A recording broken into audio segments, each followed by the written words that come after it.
Donc bonjour à tous et à toutes. Aujourd'hui on va parler de La Reine du Sud.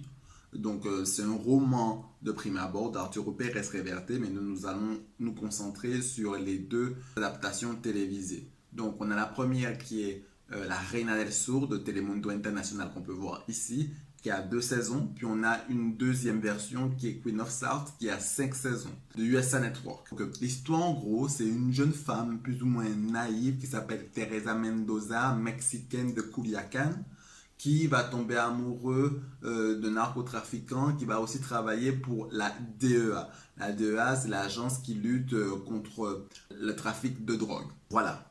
Le patron de l'amour de Teresa va se rendre compte qu'il est un agent double et va le tuer. Et ensuite, va aller derrière Teresa pour la tuer et aussi des amis à elle.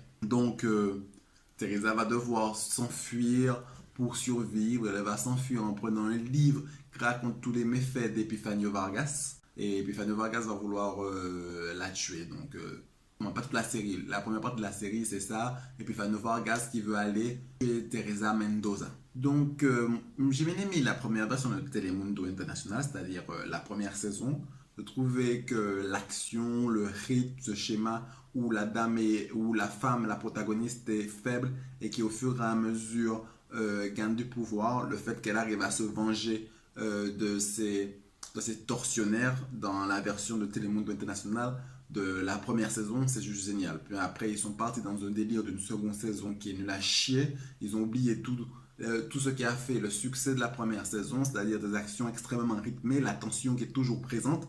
Dans la seconde saison, on a une espèce de réchauffé, tout le monde veut se venger d'elle, tu as les Pernas qui veulent encore se venger, tu as encore la mère de Al-Jarafe qui veut se venger d'une baronne de la drogue. Donc bon, à un moment, il faut arrêter le délire. Ensuite, Epifanio Vargas, on ne sait pas comment, il est revenu en politique, il est de nouveau sous le point d'être président. Donc vraiment, c'est vraiment de la chier. On voit clairement que là, ils n'ont pas eu l'inspiration des romans ou quoi que ce soit. Ils se sont dit, bon, qu'est-ce qu'on va faire qui est plus ou moins logique? Non, ça c'était de la chier. Ils ont dû arrêter. Lorsqu'une est très très belle et qu'elle est sur le point d'être un chef-d'œuvre avec une première saison et qu'une seule saison, tu laisses la saison, même si c'est un carton d'audience. Après, on va parler de la seconde version qui, je pense aussi, a poussé Telemundo à avoir une seconde saison. C'est Queen of South qui a 5 saisons.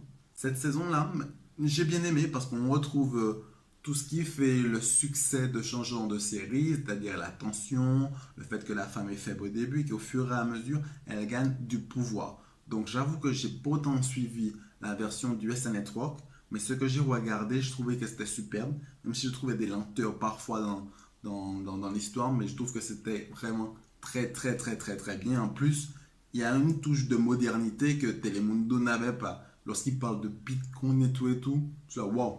Donc c'est très bien. Et en plus, moi, ce que j'aime beaucoup, ça montre que les telenovelas peuvent être adaptées au goût des Américains, mais aussi au goût des Européens. La Queen of South, c'est totalement l'exemple type.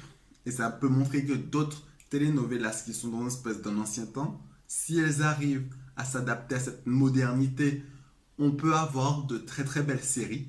Et ce qui est quand même beau, c'est qu'on regarde que la maison mère de Telemundo et de USA Network, c'est NBC Universal.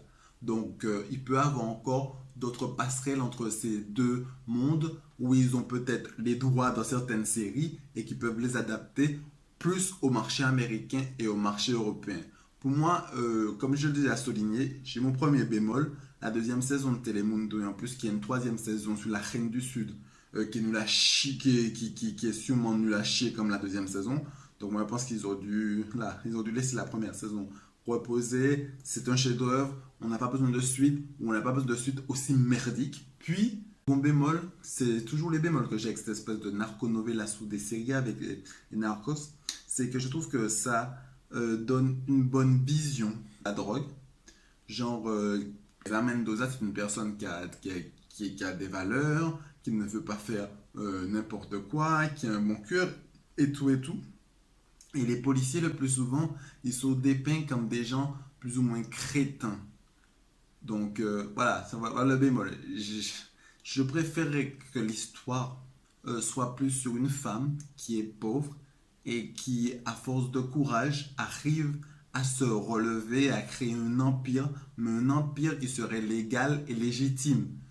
Là, là, on glamourise un peu trop tout ce qui est drogue, et ça me dérange, même si la série, en tant qu'œuvre d'art ou en tant qu'œuvre artistique, je la trouve juste géniale. Dans la première saison pour Télémon National, et pour USA Network, les 5 saisons, du petit pain béni.